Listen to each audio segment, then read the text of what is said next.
guys, Stephen and I, having to think about this, some of the key aspects. There are obviously a whole wealth of information out there on cognitive loads, but we're going to focus really today on thinking about presentations and a little bit on modelling. Then I'm going to shoot off towards the end. Stephen's going to take over and do some examples of how modelling's worked in his practice and get people thinking about how they can do some of these things in their own practice. So this diagram hopefully is familiar to those of you who were here last week, and Stephen was talking about it in relation to retrieval practice. And this concept of working memory, where we store things in the short term, and new information is presented to us, it goes into our working memory. And what we're trying to get to happen in order for information to be learnt and stored is transferring it from the working memory to the long-term memory. Okay, so try and get things into the long-term memory. Cognitive load theory is draws upon the cognitive science behind this and thinking about the limited capacity of the working memory to take in information. And the danger, therefore, that if we overload the working memory with information, it makes it much more difficult for students to transfer it into the long-term memory and keep it there. Okay, so what is cognitive load theory about? These are the key points.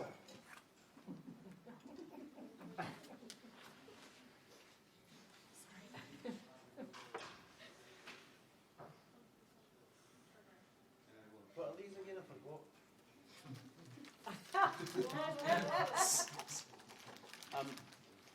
I don't tend to talk over my PowerPoint slides.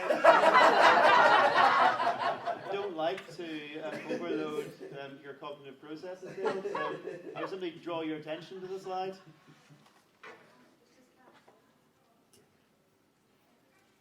Okay, so that is it in a nutshell. Too much information can overload the working memory and make it much more difficult for students to process the information and to learn. There's as I said, there's a lot behind this, and Kieran will put together a lot more information and things people can find out about if you want to find more on this. But there are the two things I think to be aware of, one of which is the redundancy effect. So I'm sure everyone will experience this in their classroom when we present a lot of information. I'm always amazed by the certain snippets, little bits that the kids tend to remember, and they don't remember necessarily the key bits of information that I want them to remember. Okay, so a lot of the information that we are presenting is, in essence, redundant. Becomes redundant. So the working memory in this case is becoming clogged up with too much information, and students are forgetting what we want them to know. And here's a test. The clicker. Okay. Tap my hands. Almost went.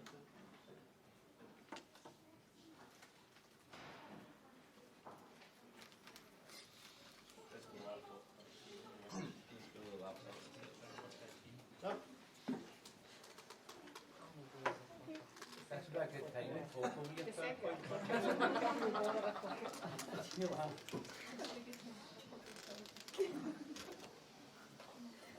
Anyone with more technical experience than me, come, show me how this Just works. click the play button. Huh? Click the play button in the middle, just press it. You think this is going to work? Yes. No way. With your mouse.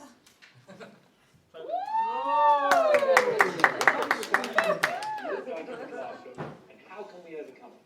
Here are 3 examples. First is to not read information that students are already reading for themselves. Why is this the case?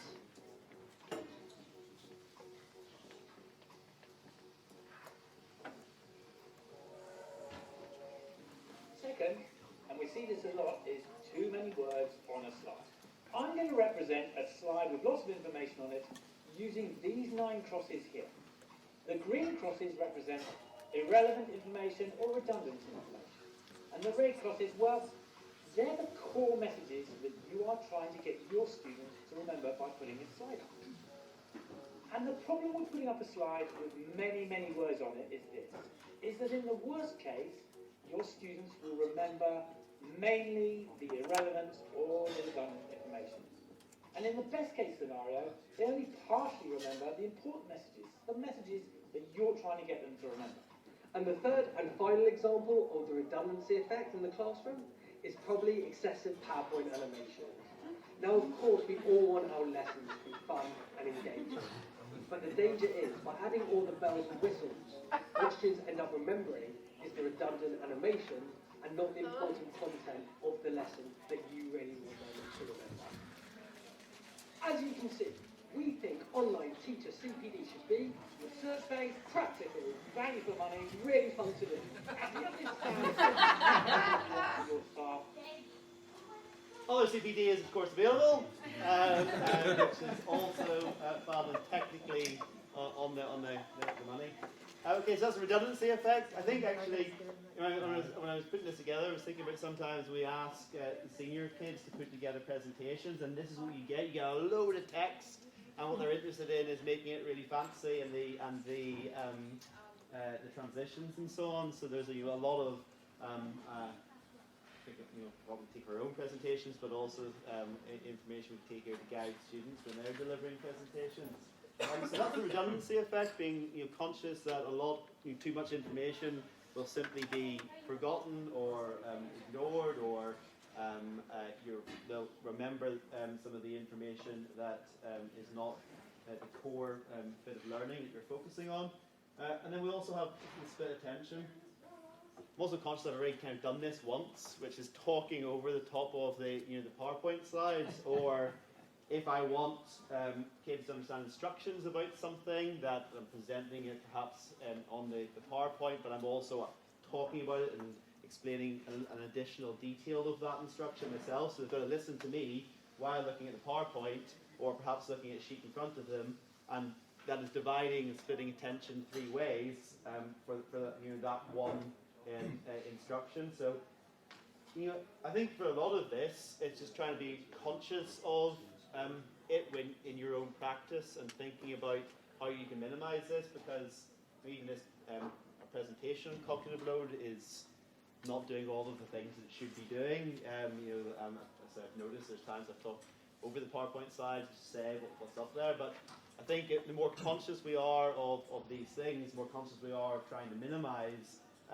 the amount of information we're including in presentations, and overloading kids with information, or thinking of the split attention effect, the better our presentations and our pedagogy will become.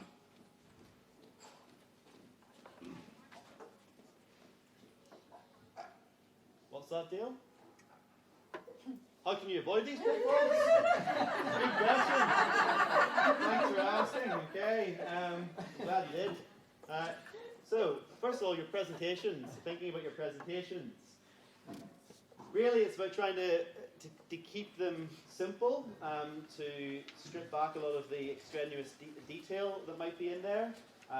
It's a little bit about giving kids time to process the information, thinking clearly beforehand as well. If you're using a presentation, what core information do I want the young people to take from this, rather than filling it with something that you yourself might talk about, or the task might help them think about. Okay, so identifying what information you want to stick.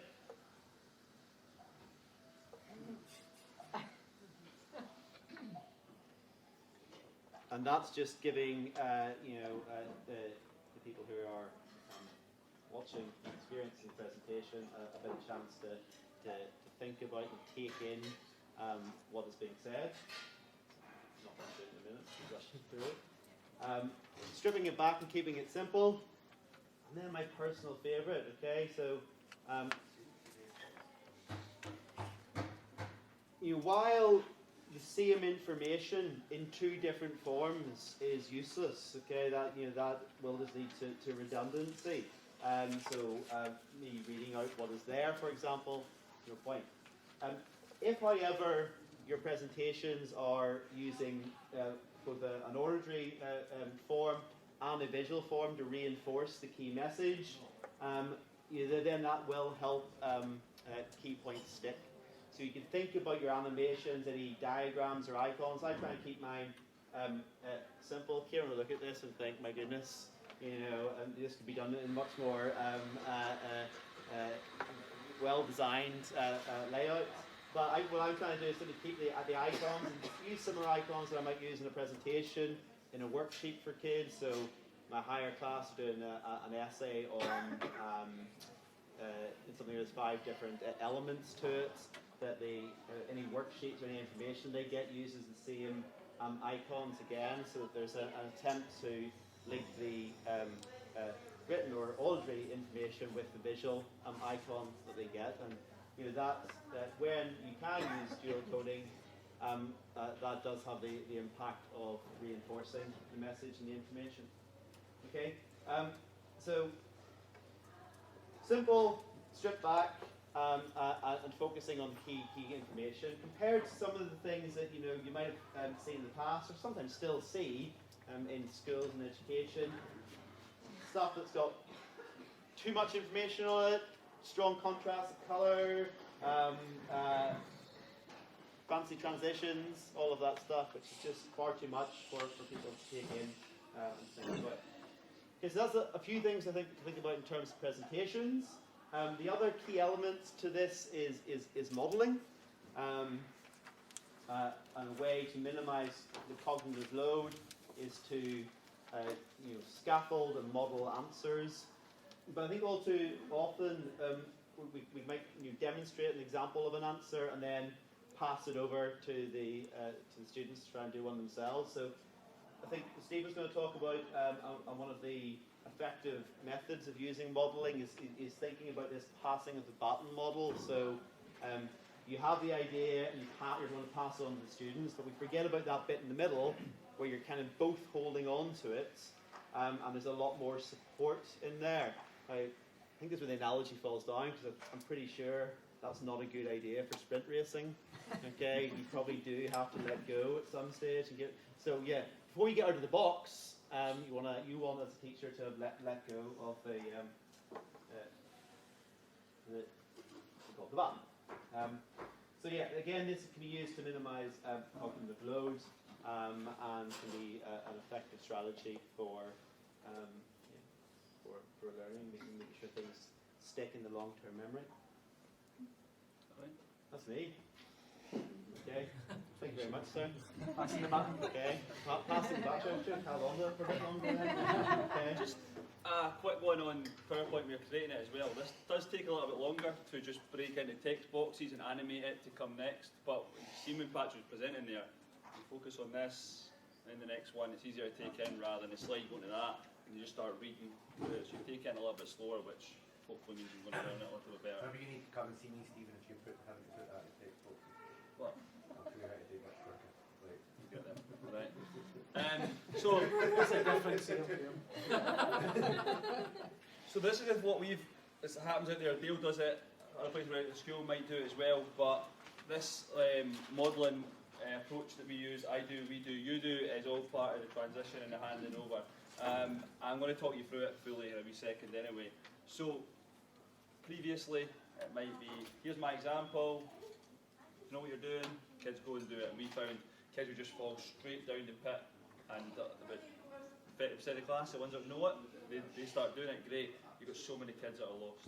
Another thing that relates back to the cold call, as a teacher years ago heard a story who said to her class, does everyone understand what they're doing? Oh, sorry, any questions? And the teacher worked at the local health or local community centre in the summer. Any questions? And then they explained their task, and one of the kids put their hand down and said, Miss, was there a bike hand down in the summer? Alright, so that just shows you what kids are thinking about. So one other way you can do it is that make sure the kids know what they're doing before they go away. I've mentioned this before, I'll mention it again today. So this is what we used to do, some of us might still do. Here's my example on the board, right, go and try, here's 1 out of 4, you go and now go and do the other 3 marks. Some kids know it, some kids haven't got a clue. So what we can do is the extended handover, and this is what Patrick was talking about. So it goes from a teacher my example, better if you write it out. So every word you type, your thinking process, the kids can hear it, you can see it. If you don't have time for that, just put, here's my example. You then work with the pupils on an example together. So here's my example that I would give my class, that we're working on. We then go to this page here, and it's blank. So this is the time for me to ask questions using cold call and make sure that people are listening so they can engage in this.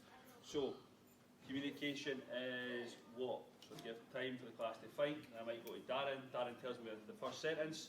I put that in. Is it correct? Ask someone else. Yes, correct. Right. Okay. This means what? I might go to Kat. Kat then.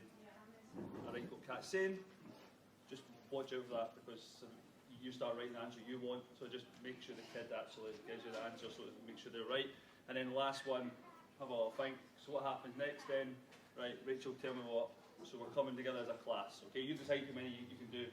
I know we just do one of that, one of this, and then if I feel like they've got it, this is the final pass where the kid takes the baton, right?